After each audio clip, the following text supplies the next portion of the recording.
Gracias por escuchar los podcasts de Radio Nacional. Acceda a todos los programas en rtv.es/a la carta.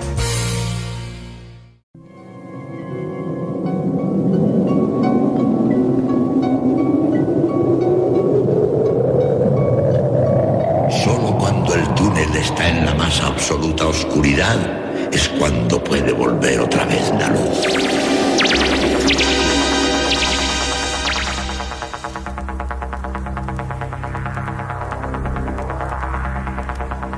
Estás entrando en el espacio en blanco.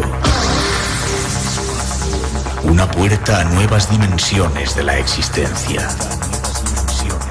Una nueva perspectiva sobre la realidad. Espacio en blanco.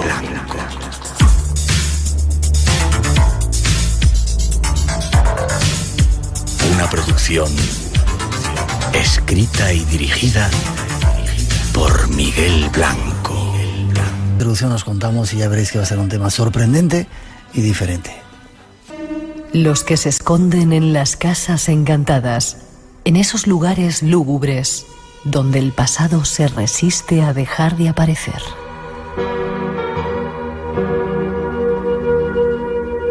Nuestra especial invitada nos contará algunas historias de esas casas, de castillos y monasterios, por donde el tiempo ha dejado su huella y por donde aún deambulan extrañas presencias.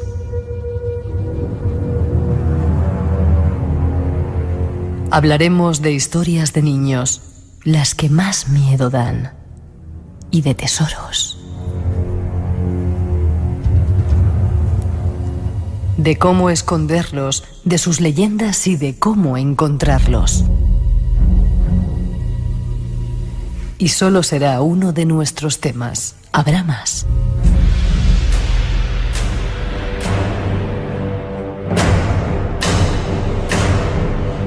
Nuestra segunda invitada nos hablará de los poderes psíquicos de los niños. Nuevas historias alucinantes que nos harán comprender que existe una realidad más allá de esta que podemos ver. Ven con nosotros. Esta noche, algunas historias alucinantes esperan a ser contadas. Ojalá quieras escucharlas en nuestra compañía.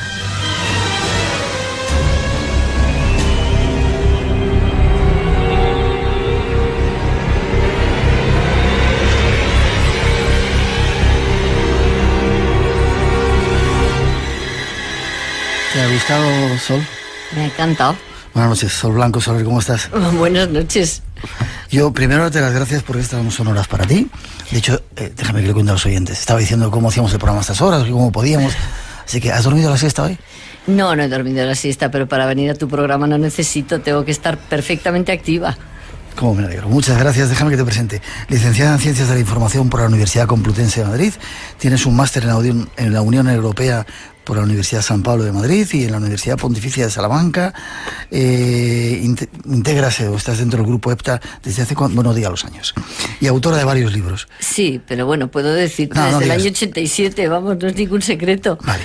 Y has escrito varios libros tratando temas de estos que aquí nos gustan, y el último se llama Casas Encantadas, Tesoros y Niños Perdidos. Hay alguien aquí, segunda parte. ¿Desde cuándo te metiste en estos temas y por qué? Creo que te lo he preguntado otra vez. Pero bueno, otras veces me lo has preguntado. Bueno, pues como siempre ocurre por una causalidad. Ya sabes que el padre Pilón decía que la casualidad no existe. Y para mí meterme en la parapsicología fue una causalidad. Él dio el primer curso sobre parapsicología en el año 76 en los jesuitas. Mis padres vivían al lado, en Maldonado, y nos dejaron en el buzón el programa. ¿Sí? Sí. Eso no me lo habías contado, yo creo. Sí, bueno, y entonces mi padre me dijo, oye, me dejo una cosa muy rara en el buzón de aquí, de los jesuitas. Es un curso de cosas rarísimas. Dice, ¿quieres que nos acerquemos? Y como él en aquella época tenía mucha curiosidad por todo, y a mí eso me lo había metido también en la sangre, pues nos fuimos los dos el primer lunes. Y allí me encontré, imagínate, pues con un acontecimiento que ahora me parece totalmente alucinante, porque es que estaba Germán de Argumosa, estaba Jiménez del Veloso, estaba Juan José Benítez, estaban todos los gurús de aquella época, que luego yo los he reconocido como gurús, pero que en aquella época eran personajes que yo desconocía totalmente y que me empezaron a contar allí una serie de cosas que me dejaron totalmente alucinada aquellos lunes que estuve yendo. Y fue cuando descubrí el mundo de lo paranormal. Y luego la segunda casualidad fue que me encontré a Pilón a los 15 días en un acto social que no tenía nada que ver con la parapsicología, y tuve la grandísima suerte de que le caí en gracia, porque tú sabes que los grandes, estos grandes sabios de la parapsicología pues suelen actuar solos, es decir, Germán de Argumosa investigaba solo y todos los demás luego con los años han ido rodeándose de colaboradores, pero en la época aquella pionera todos trabajaban solos. Y yo tuve la suerte de que, bueno, pues me cogió bajo su paraguas el padre Pilón, estuve pues 2 o 3 años llevándole la maleta a todos los casos y ahí aprendí, me metí de lleno en este mundo maravilloso, fascinante y bueno, que te capta para toda la vida. Para quien no sepa qué es el Grupo EPTA.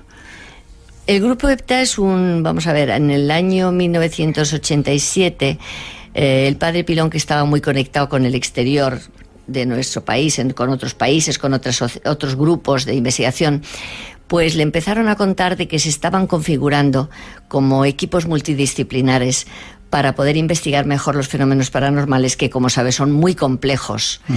Entonces, él, imitando ese modelo, pues formó el grupo EPTA, que se llamaba EPTA porque éramos 7.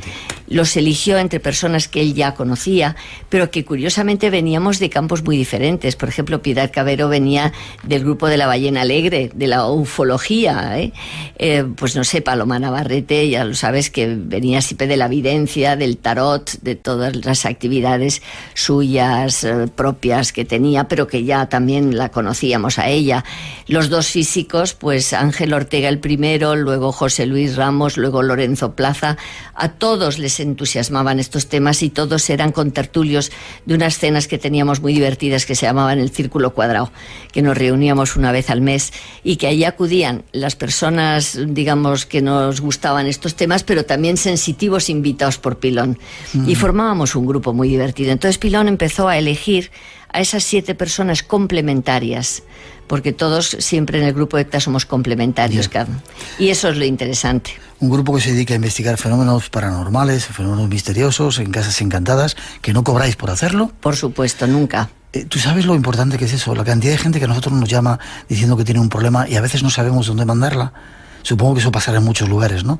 Como pues, tú decías de un grupo por ahí en Inglaterra, sí, o los mandan al sacerdote o los mandan al psiquiatra. Al psiquiatra directamente, o sí. O a veces a esa gente que anda por ahí que les pide mucho dinero por quitarles los maleficios. Sí, malos espíritus sobre todo. Ya.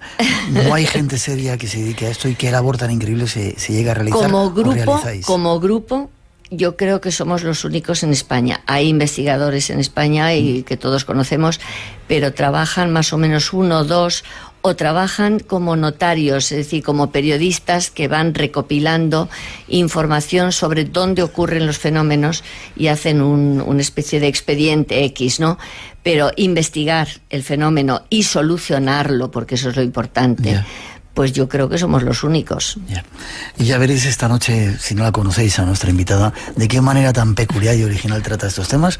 Se lo toma a cachondeo todo y a risa. Pero dime una cosa, ahora, bueno, el paso del tiempo ya has relativizado todo esto, pero el caso que más te haya llamado la atención, que te haya puesto los pelos de punta, que te haya hecho sentir que pasaba algo. Si bueno, recuerdas. Como espectacular el poltergeist del baúl del monje, pero eso no te pone los pelos de punta, porque sabes lo que es una persona viva que está causando esos fenómenos.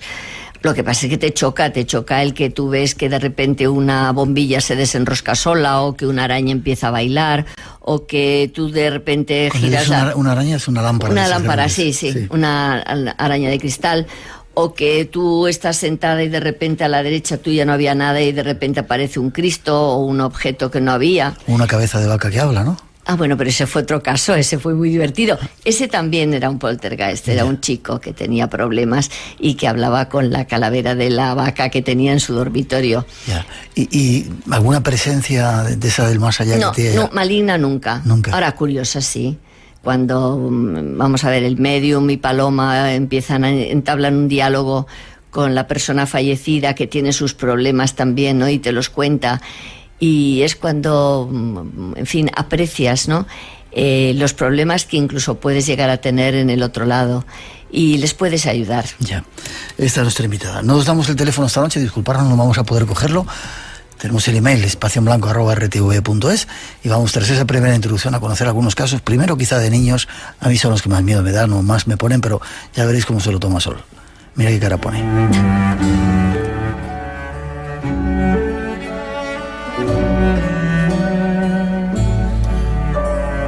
Entramos esta noche en el mundo de los niños. Niños que aparecen en otra realidad.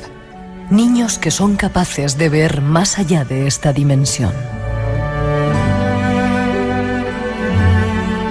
Los niños tienen una gran imaginación. Son capaces de subirse a una silla e imaginar que cabalgan en un caballo y que en otras sillas existen enemigos contra los que luchar. Los niños usan la imaginación para crear aventuras, divertirse y jugar con otros niños.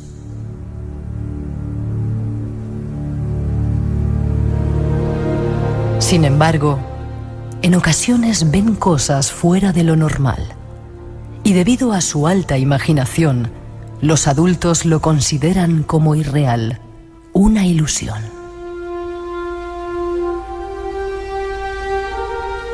Sin embargo, los niños y los animales tienen una mayor capacidad sensorial frente al hombre adulto. Tienen más posibilidades de poder visionar otro tipo de existencias que conviven en nuestra misma realidad. Se les suele llamar fantasmas, presencias, entes, visitantes.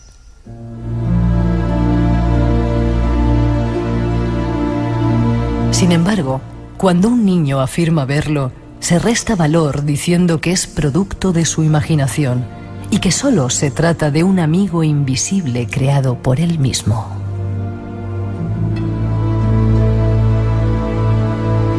Esta noche, en compañía de nuestra especial invitada, vamos a demostrar que existe algo más que imaginación.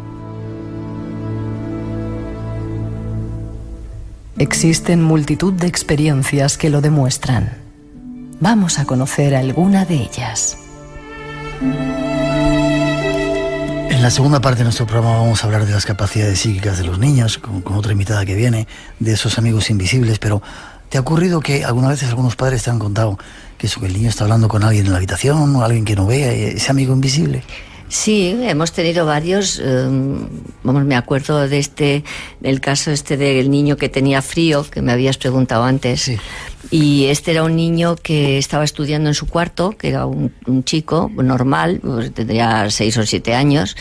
Y de repente se le presentó un niño rubito, despeinado, con el pelo cortado como a trasquilones, que le dijo: tienes un jersey porque tengo frío.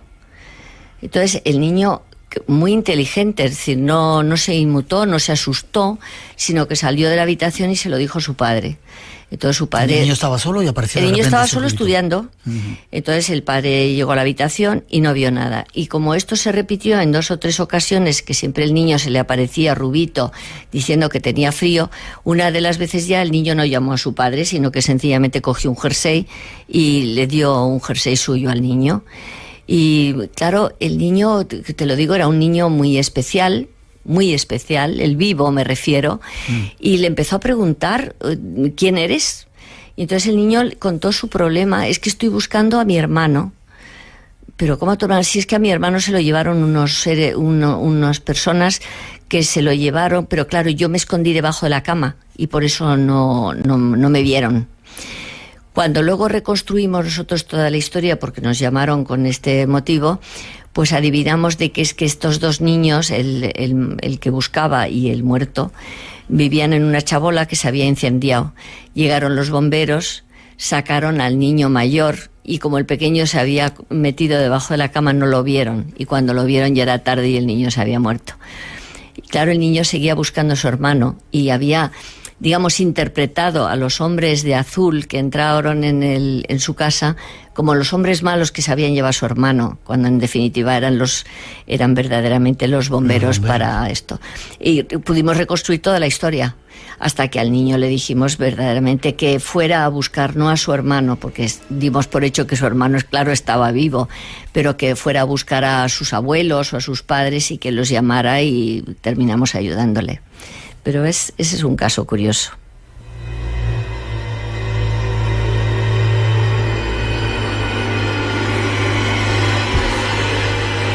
Déjame que escuchemos una cosa, me dice Natalia que tiene preparada, tiene que ver con películas, pero bueno, porque me he recordado, porque no sé si te lo he preguntado alguna vez, el fenómeno de marcharse de aquí tiene que ver con lo que cuenta la película Ghost, que algunos vienen entidades positivas y se las llevan, y otras, los que son más malos, llegan a esas cosas negras que los quieren un poco... Hombre, yo creo que es un recurso, el de las sombras negras que se los llevan arrastrando. Me parece que es un recurso cinematográfico. Si te das cuenta, la luz es contraria, es un foco de luz, que podríamos decir que es el túnel de luz, es la luz a la que tienes que ir cuando llegas al otro lado, y que es la que te va a llevar, a guiar hacia esa otra dimensión, porque en el fondo es eso, es un problema de distintos niveles. Pero muchos de ellos se quedan aquí, que son los que de alguna manera se manifiestan. Claro, esos son los que pueden manifestarse y a los que ayudamos nosotros. Vale, déjame que escuchemos eso, pero ¿quién prepara? Nicola, dile que deje en paz las cortinas, a mí no me hacen caso. Basta ya, fuera de mi cama, los dos. Es nuestra cama. No, es mía. Ay, por favor, deja de poner esa voz. Tú cállate, cobardica. Escucha, como te pongas pesado, llamaré a mi madre y te echará a patadas. Tú no conoces a mi madre y tú no conoces a mis padres. Ay, voy a contárselo a mamá. Mira que eres bobo, no soy yo, ¿no lo ves? Un contacto con esas otras entidades, que parece que ocurre mucho más de lo que se puede suponer, ¿no? Por ir matizando, hay algunos que se quedan en ese interludio, ese intervalo entre esta vida y la otra, y son los que se pueden manifestar. Sí, pero estamos hablando de niños en este momento. Sí. Los niños, lo que pasa es que no tienen el concepto de la muerte que tenemos los adultos. No. Entonces, cuando pasan al otro lado, es más difícil ayudarles la mayoría de las veces, porque al no tener el sentimiento de muerte, pues ellos se creen que están vivos todavía, y con la problemática que tenían antes de morirse.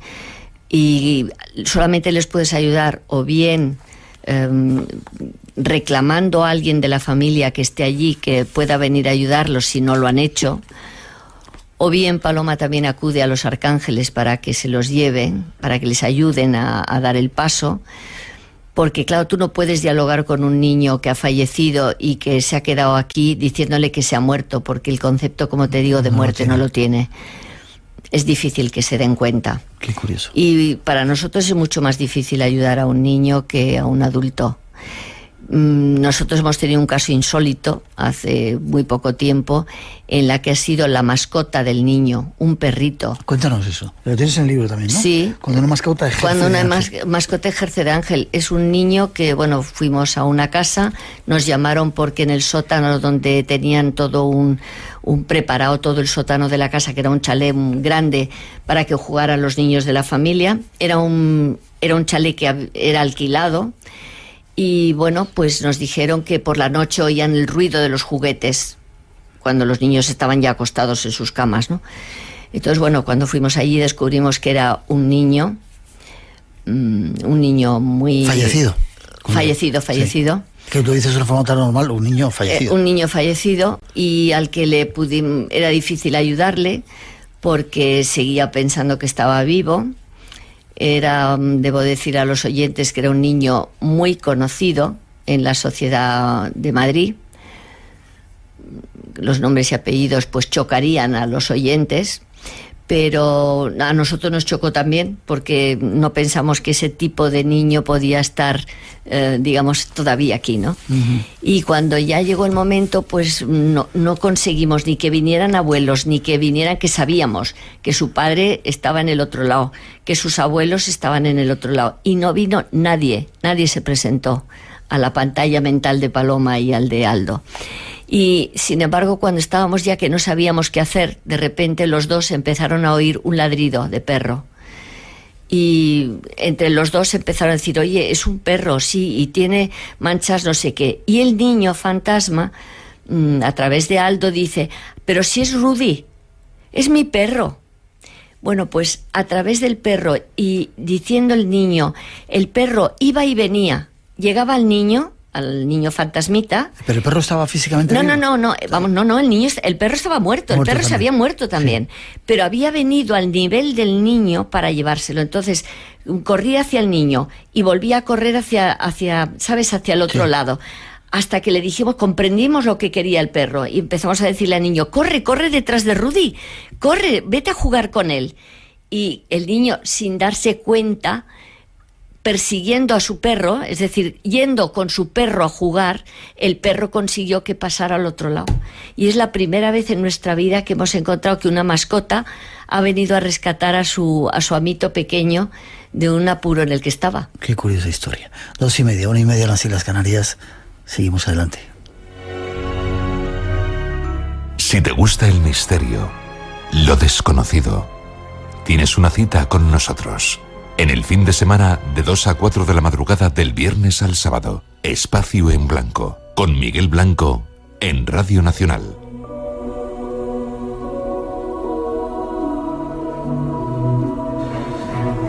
Esa es una de las historias. No sé cómo irme es otra de las que cuentas en el libro. No sé si... o la que quieras, ¿eh? ¿El niño de la iguana? Bueno, el niño de la iguana no tiene mucha importancia. Era un niño que nos dijeron que apareció un niño en una casa. Era un niño también como de 6 o 7 años y que no le conocían, no tenía vinculación con ellos. Entonces fuimos a la casa, nos pusimos también Paloma y Aldo en contacto con el niño. Y el niño dijo que es que venía a la casa a ver a la iguana, y es porque ellos tenían un terrarium que tenían una iguana muy, muy curiosa, y por lo visto este matrimonio joven sacaba a la iguana al parque donde estaban los niños jugando, y los niños se habían acostumbrado a jugar con la iguana, y como bueno, pues el niño se había muerto y ya seguía jugando curiosamente con sus amiguitos, que sospechamos que serían amiguitos fallecidos también. No vivía en la misma casa el niño, nos dijo que vivía como por enfrente al otro lado de la calle, que había vivido, mejor dicho, pero él seguía hablando en presente. Es curioso.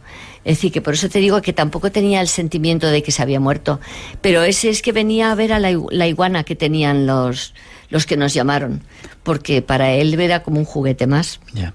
¿Os habéis vivido, os han contado, habéis tenido que estar involucrados en historias, muchas historias que ya niños de por medio, estos niños que están todavía... Pues bueno, más o menos son los que he recogido. El niño de la iguana, el Solo quiero jugar. Solo quiero jugar es un caso que hemos tenido bastante, pues hace 1 año y medio o algo así. Y es una niña, hija de una familia muy complicada, debo decirte, es la niña pequeñita, pero su madre casada varias veces, con hermanastros de distintas relaciones, ya mayores, y esta niña pues era una niña, es una niña muy traviesa, rubita, pero los padres, la madre sobre todo, que es con la que vivía, se empieza mucho a preocupar porque no hace nada más que hablar de una amiguita suya, que se llama de una manera, no me acuerdo ahora cómo se llamaba, pero que no veían ninguno de la familia. Y entonces ella... te hablaba, abrían los grifos, es decir, ella jugaba todos los días con esta niña que ella decía que era una niña también. Niña imaginaria, ¿no? Claro, la madre creía que es que la niña estaba imaginándolo todo, ¿no? Pero claro, llega Paloma y nada más entrar en la casa y Aldo dice, no, y se está correteando por aquí, es una niña, tiene un trajecito rosa con lunaritos. Déjame que aclare, no, para ti es normal. Paloma y Aldo son dos de los seres perceptivos que son capaces de ver esa otra realidad. Sí. Están en el grupo EPTA, sí. Y por eso de vez en cuando son los que perciben que hay algo más allá. Claro, por eso desde el momento que entramos en la casa y ellos vieron a la niña, comprendimos que no era una niña imaginaria, no era un amiguito imaginario de la niña, era una niña real que estaba en esa casa. Entonces, bueno, la historia es más larga que la pongo en el libro, pero era muy curioso porque la niña era traviesa, en el otro lado tenía un hermano también muerto como ella. Fíjate, ella hablaba de que el hermano dice que estuvo contándonos que es que la niña se subía a un carro y la debió de pillar el carro. Y entonces el hermano le decía, no te vuelvas nunca a subir a ningún carro. Los 2 niños fallecidos, fíjate, y el niño quería irse porque el niño era mayor que la niña, pero no sabía cómo irse. Así que el niño fue más fácil de ayudar. La niña tuvieron que venir también los arcángeles porque la niña quería seguir jugando con la niña viva en esta dimensión nuestra. Ya. Y cuando se van al otro lado, cuando dices que se van, ya no vuelven a estar en ese espacio físico. No, se van. Se acaba el fenómeno. Claro, es decir, que lo que nosotros siempre buscamos es solucionar el problema de los vivos y de los fallecidos, porque aquí no hacen nada en esta interfase, como decía Sinesio Darnell, ¿no? El investigador español, que lo llamaba interfase a ese nivel cercano a nosotros, ¿no? Déjame que sea un poco crítico. ¿Cómo se puede creer que Paloma y Aldo, a quien conozco y tengo cariño, de repente te dicen, estoy hablando con un muerto, me dice esto y lo otro? ¿Cómo corroboráis que eso es cierto, vosotros? Hombre, y que no están zumbados. Normalmente corroboramos y no están zumbados porque cuando esta niña se fue, pues la niña viva no volvió a hablar ya de la niña, sino al contrario, preguntaba por ella. ¿Y dónde se ha ido la niña? Porque para ella era tan real como sus hermanos, ¿entiendes? Entonces, cuando la niña ya no la vio, pues es que el problema es que era verdad que se había ido al otro lado la niña fallecida, ¿no? Yeah. Seguramente, como os digo, en la segunda parte, en nuestro segundo tema, hablaremos de esos amigos imaginarios. Seguimos adelante, ¿te parece? 2:35, 1:35. Nuestra invitada Sol Blanco Soler todavía tiene extrañas historias, aunque para ella son normales, que contarnos. Una es real. Es aquel... Los lugares, de los casos. Te veía que te rías. ¿Conoces algunos de ellos? No, es que yo me río mucho porque es que los ingleses tienen esa tradición de exagerar a sus fantasmas. Vamos a ver. Es decir, es que tú viajas por Inglaterra. Yo he estado en Escocia y hemos estado investigando con la Sociedad Escocesa de Parapsicología, que nos llamaron allí para verdaderamente investigar una cosa muy importante, que es la ciudad de Mary King. Lo conocerás debajo del Parlamento, pero bueno, eso es una historia más larga que no es el momento. Pero claro, nos dijeron, sí, vais a venir con nosotros a ver una serie de casas y de castillos donde hay un montón de fantasmas. Vamos a ver, primero, los castillos estaban todos medios en ruinas a donde estuvimos. Supongo yo que por impregnación allí habría algo, pero nosotros allí no encontramos nada. Entonces me divierte mucho porque ellos fomentan mucho la tradición de los fantasmas. No cabe duda que la Torre de Londres tiene que tener una impregnación tremenda, puesto que era un sitio, era el cadalso, es decir, era donde ajusticiaban y donde cortaban las cabezas en la época de Enrique VIII e incluso después de Enrique VIII. Uh-huh. Pero bueno, imagínate el sitio en París donde la guillotina, ¿no? En la Revolución Francesa, pues también ese lugar. Es decir, que hay lugares que lo que tienen es una impregnación por los acontecimientos terribles que han ocurrido en esos muros, ¿no? Entre esos muros. Pero yo te puedo contar una anécdota muy curiosa, que estuvimos en el castillo, un castillo que pongo aquí en el libro, en el que se aparecía un caballero. Es un castillo precioso que una persona particular ha restaurado gastándose un dineral, y estuvimos ahí en el castillo. Bueno, pues lo divertido... ¿No vas a decir el nombre? Canena, Canena, sí, vale. Sí, porque es muy conocido el castillo de Canena, lo demás se puede visitar. ¿Está en dónde? Perdón, en Andalucía, Jaén, provincia de Jaén. Vale. Y ahí ellos pasábamos por allí y nos dijeron que es que se aparecía un caballero en el patio central, pues que cuando tú te asomabas a la ventana, pues cruzaba el patio de armas, o que era, claro, el patio de armas antiguo, un caballero con su armadura y tal. Pero lo curioso de este caso es que ha sido el único caso en que nos han pedido encarecidamente que no les quitáramos el fantasma. Y el dueño dice, sí, bueno, podéis investigar lo que queráis, pero a mi fantasma no me lo toquéis. Y tampoco porque era un fantasma medieval, ¿entiendes? Que bueno, pues a lo mejor es también la impregnación de que ese señor paseaba por ese castillo, ese patio de armas durante toda su vida, vestido de la armadura, porque tampoco había manifestaciones exageradas de ese personaje, ¿no? Pero yo creo que ha sido el único caso que nos han pedido que por favor que le dejáramos el fantasma. ¿Habéis investigado algunos otros o monasterios? ¿El monasterio de Montesión? El monasterio de Montesión lo investigamos, más que investigarlo, lo visitamos, porque es un lugar que yo aconsejo que la gente vaya. Está en la Sierra de Cazorla. Uh-huh. Y es una ermita donde hay una virgen preciosa, pero también es residencia de eremitas Digo eremitas porque cuando fuimos nosotros solamente había ya uno, y es muy pintoresco recorrer esa casa que está como escalonada, que hay una habitación, ¿sabes?, en cada nivel, y entonces tienes que ir subiendo con grandes carteles amenazantes de que la muerte está cerca, y no sé, es algo que te impresiona. Y luego el personaje del eremita, que verdaderamente era bastante paranormal. Casos en los que se queda ahí. Has hablado de impregnaciones. ¿Cuál es la diferencia entre impregnación y un espíritu, un fantasma? Yo no sé cómo llamarlo. Una impregnación es cuando tú ves un personaje o una escena, porque puede ser también una escena, o un personaje que hace siempre el mismo recorrido, te ignora totalmente. Es decir, no hay ninguna conexión entre el testigo y ese personaje.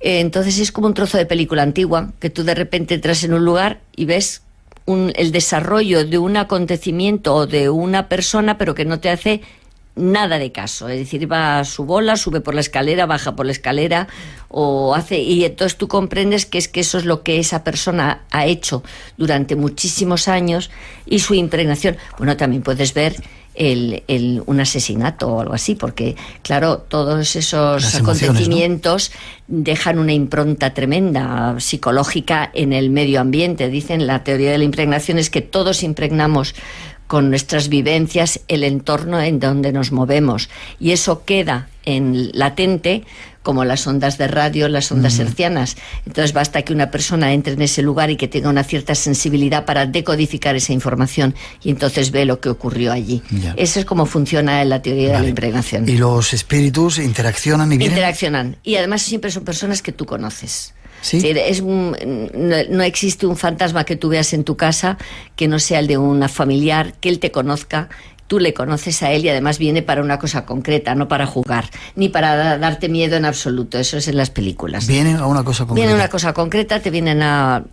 Hombre, yo me acuerdo de un caso que conocí, que se le apareció su abuela para prepararla porque una hermana suya se estaba muriendo. La persona viva tenía una hermana muy grave, y la abuela le dijo, bueno, ya sabes, tu hermana se va a morir y quiero que te vayas haciendo a la idea porque no va a salir de esta. ¿Sabes lo que digo? Sí. Ese es un fantasma real. Viene una cosa concreta y tú la reconoces como tu abuela.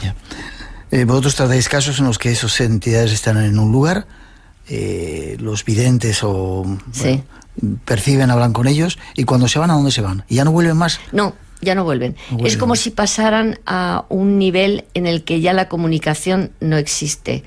Por eso yo siempre digo que lo que nosotros llamamos fantasmas serían entidades que, por razones muy diferentes, y que aquí sería muy largo el contar, se quedan en esa interfase, o bien por intereses puramente materiales, porque quieren, digamos, seguir estando en su casa o en su teatro, como hemos tenido actores y actrices que se quedan, siguen ensayando en su teatro porque para ellos los aplausos es muy importante. Entonces saben que si se van al otro lado su vida va a cambiar, y ellos no quieren que esa vida cambie. Y entonces se crean virtualmente pues una escenografía en los que ellos son divos todavía, es decir, son personajes muy importantes y no les interesa pasar al otro lado. Eso hemos tenido también casos. Sí. Qué curioso. Hablas del túnel de la muerte del barrio de Usera. ¿Qué caso fue este? Pues mira, ese fue un caso que nos llegó a través de Aldo, y que luego nos metimos en internet, y que si te metes en internet por el túnel de Usera, pues está perfectamente contado. Pero nosotros tuvimos la oportunidad de que nos dejaran entrar. Más o menos, y para abreviarlo, todo se origina en una matanza, llamémoslo así, que hubo durante nuestra guerra civil, con unas traiciones, y en el libro lo cuento con más detalle, pero creo que son detalles más escabrosos que no me gusta demasiado darle importancia. El caso es que después de nuestra guerra se descubrió una fosa común, y entonces el gobierno de la posguerra pues encargó a una congregación de monjas que cuidaran esa especie de como te diría yo, de túnel donde habían ocurrido estas muertes, conservando algunos de los cadáveres que los familiares no sabían y no han reclamado. Entonces eso sigue estando en Madrid, en el barrio de Usera, Sí. Un sitio que la gente desconoce y que a nosotros nos quedamos atónitos de comprobar que eso existía, que la gente no lo conoce y que, te digo, si te metes en internet y pulsas el túnel de Usera de Madrid, pues te sale toda la información. Casas encantadas, ¿alguna que hayáis que te haya llamado la atención de las últimas? Pues de las últimas, pues mira, un caso en un centro de salud. Sí. Y mira que es difícil. Es que nosotros tenemos montones de sitios. Es decir, hemos tenido... En este caso era un centro de salud. Y el centro de salud, lo que había ocurrido, y no estaba muy lejos de Madrid, pues vamos a ver, la fallecida era una doctora que estaba en el servicio de urgencias y que, como hacía guardias por la noche, tenían una serie de plazas de garaje a la entrada del centro de salud para que los que pasaban la noche allí pudieran dejar sus coches alojados dentro. Y la fatalidad es que eran unas plazas de garaje de esas con ¿cómo se llaman? Con metales de estos que cierran, que se caen como los cierres de las tiendas. Y una de las veces que ella llegaba al centro de salud por la noche, se le cayó encima todo el cierre metálico y la mató en el acto. La metieron dentro, trataron de revivirla, pero vamos, no hubo solución. Y entonces nos llamaron porque la gente estaba teniendo problemas allí tremendos. Pues los cubos de la basura se vencían, pasaban cosas raras allí en el centro de salud, sobre todo por la noche. Entonces fuimos allí y era para nosotros muy curioso porque era un centro de salud que por la noche seguía manteniéndose el servicio de urgencias, pero lo demás estaba, sabes, en silencio. Y allí estuvimos con todo el personal médico que nos contó la historia y entonces, bueno, pues tanto Paloma como Aldo contactaron con esta doctora. Esta doctora estaba allí porque ella curiosamente decía que ella se había muerto prematuramente, que tenía 44 años y que no era hora, es decir, que ella no consideraba que había sido la hora de morirse y que ella tenía que seguir ayudando en el centro de salud porque había mucha gente que la necesitaba.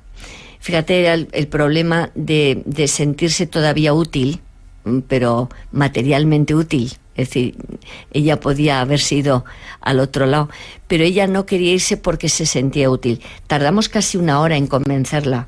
Ya a Paloma le llegó un momento que le dijo, mira hija, si quieres quedarte a ti, quédate, porque yo ya no puedo hacer más. Yo si quieres te puedo ayudar y te podemos ayudar a ir al otro lado. Pero los razonamientos que pongo en el libro, porque fue muy largo el diálogo entre, ¿sabes?, el más acá y el más allá, argumentando pues eso, su frustración, su terrible drama de haber muerto tan joven cuando ella tenía tantas cosas que hacer. Era muy, muy curioso. 2:49, 1:49 en las Islas Canarias. Nos queda todavía una tercera parte que va de descubrimientos. La escuchamos y vamos con ellos, si te parece. Vayamos tras ellos junto a nuestra invitada. Nos queda muy poquito tiempo, Sol, no queremos entretenernos. Oye, debo decirte que un personaje como custodio de tesoros es el dragón. En la literatura, ¿no?, tradicional, el dragón es el que se enroscaba y protegía los tesoros. Es decir, que, bueno, te digo, nosotros la experiencia nuestra, y la he querido poner en el libro, es que este libro yo he querido que recopilara no solamente nuestras aventuras, sino muchas de nuestras desventuras. ¿Y los tesoros han sido desventuras? Los tesoros han sido desventuras porque nunca hemos conseguido descubrir un tesoro, sencillamente porque ya no existía. La gente nos llama con pretextos. Pero déjame que sitúe la historia. Yo estoy en casa, sé que en mi casa hay un tesoro, o sea, hay personas que os llaman a vosotros para decir, venir, para ver si contactáis con los espíritus que os digan dónde está el tesoro. No, mucho más sofisticado ¿todavía? Es el tema. Nos dicen que tienen fenómenos paranormales. Y entonces, claro, nosotros acudimos, porque si nos dicen que lo que quieren es que busquemos un tesoro, no estamos para eso, ¿entiendes? Pero claro, la gente es muy ladina. Entonces nos dice, bueno, es que tenemos fenómenos paranormales y queremos que vengáis, mira, nos pasa esto y nos pasa otro. Y cuando llegamos allí nos encontramos con que no hay nada paranormal y entonces ya ¿sabes? La conversación, pues ellos nos van dirigiendo hacía, bueno, es que sabes que es que además aquí había la leyenda de que había aquí un tesoro. Entonces casi siempre son por problemas de que va a cambiar la propiedad de la casa. Y entonces tú sabes que si cambia la propiedad y el que compra se encuentra el tesoro, pues es suyo. Y muchas veces si hay la tradición de que hay un tesoro en un lugar, cuando se firma el contrato de venta o se conserva el derecho a él, o bien se cede el derecho al comprador en el caso de que aparezca. Y es que te lo digo porque hemos tenido en nuestra mano documentos de este tipo que son los que han justificado que nos llamaran a nosotros para esto. Todos los casos de búsqueda de tesoros realmente hemos localizado, como el de la cueva de Liguerón, que el padre Pilón ya lo localizó y Paloma también, pero claro... Cuéntanos un poquito de qué iba ese tesoro. Bueno, esa es muy bonita, es una historia preciosa, la cueva de Liguerón en Málaga. Pues vamos a ver, cuando vamos a ver, se llama el tesoro de los 5 reyes. La historia es preciosa, es muy larga y esa me parece que la pongo en mi primer libro. Para entendernos es que cuando Tesufín, que es un rey moro, sí, se refugia en las costas del Al-Ándalus, como se ve perdido en Orán, pues trae todos sus barcos y encuentra esta cueva y esconde todo el tesoro en esto. Pero cuando precisamente él sale del barco, dice la leyenda que coge un caballo precioso y mira por dónde se despeña. Entonces nadie se quedó con la cosa de dónde había enterrado de su fin el tesoro. Entonces hay la tradición por documentos, por cosas, de que es en la cueva de Liguerón, que ahora se puede visitar. El ayuntamiento tiene como una especie de convenio para tenerlo, porque nosotros lo hemos investigado cuando era de un particular la cueva, pero ahora ya es un sitio público y entonces imagínate si nos van a dejar a nosotros ir allí con una taladradora y taladrar para buscar el tesufín. Pero de todas maneras el padre Pilón, que no era nada, vamos a ver, sospechoso, pues decía que es que era muy difícil encontrar este tesoro, que se sabía que está ahí por toda la bibliografía que hay, por todo, pero que siempre hay como, ¿sabes?, como un guardián, como algo que siempre se topa para que evite que ese tesoro aflore, ¿no? Y han muerto ya bastantes personas en la búsqueda de ese tesoro, de la cueva. ¿Y a vosotros cuando os llaman, habéis encontrado alguno? No. 2 minutitos, ¿te quedas 3 minutos después de las noticias? 3 minutitos más. Bueno, 3 minutos. Vale. 3 minutos. Dime, ¿habéis encontrado alguno? No, ninguno. Todos estaban ya saqueados, como las tumbas egipcias.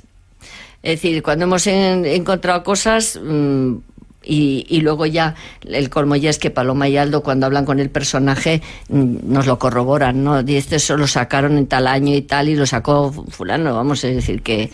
Pero la gente viva lo intenta. Ya. Te voy a dejar que te marches antes. Van a poner un poquito la música para despedirte. Sí, tienes ganas de ir a descansar. Dime qué consejos podemos dar a las personas que tienen fenómenos de este tipo en casa. Pues que me pongan un correo, www.grupoepta.com, ahí tienen contacto para escribirme y soy yo la que contesto el correo. www.grupoepta con H, Epta, grupoepta.com. Vale. Y vosotros os ocupáis de, investigar. Claro, ya que me cuentan en el correo y entonces yo ya selecciono, claro. Vale. Y no hay que tener miedo a esos seres. Ay, no, por Dios, si no hacen nada, si son gente estupenda los fantasmas. Sí, a mí me da mucha pena porque son gente que tiene problemas y hay que ayudarles igual que a un vivo. No ayudamos a los vivos. Bueno, a veces. Bueno, se debe, ¿no? Se debe. Pues eso, pues nosotros nos ocupamos de ayudar a los vivos y a los que no están vivos. Sol blanco sobre el que sigas iluminando con esa sonrisa, con esa luz y con esa forma que tienes el mundo del misterio. Ahí está el último libro, Casas Encantadas, Tesoros y Niños Perdidos. Ha sido un placer. Gracias a ti. Y gracias por el esfuerzo de venir a estas horas. Sí, porque ya sabes que yo no soy nocturna. Ya lo sé, gracias. Gracias, adiós. Prontito.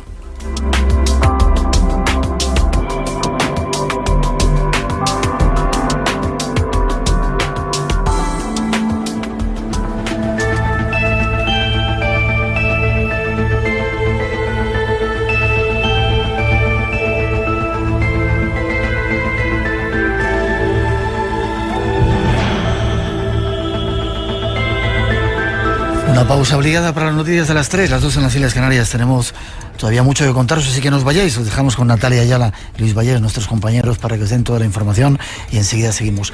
Hay una segunda invitada por ahí que nos va a hablar de algunos poderes. Sería una continuación de este tema que hemos estado tocando. Mónica Álvarez, G. Álvarez, nos va a contar algunas historias de extraños niños, así que si queréis o tenéis niños en casa cercanos, no os lo perdáis. Espacio en blanco @rtv.es. Si tenéis alguna historia que contarnos de esta de niños invisibles, de amigos invisibles de vuestros hijos, aquí las esperamos. Y las noticias enseguida regresamos, no os vayáis, tenemos todavía mucho que contaros.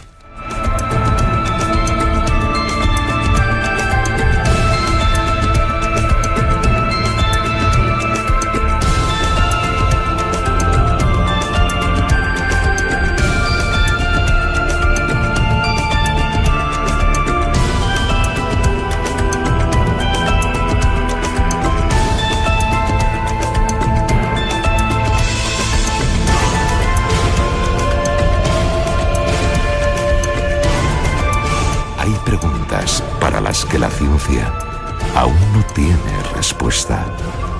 Enigmas sin descifrar.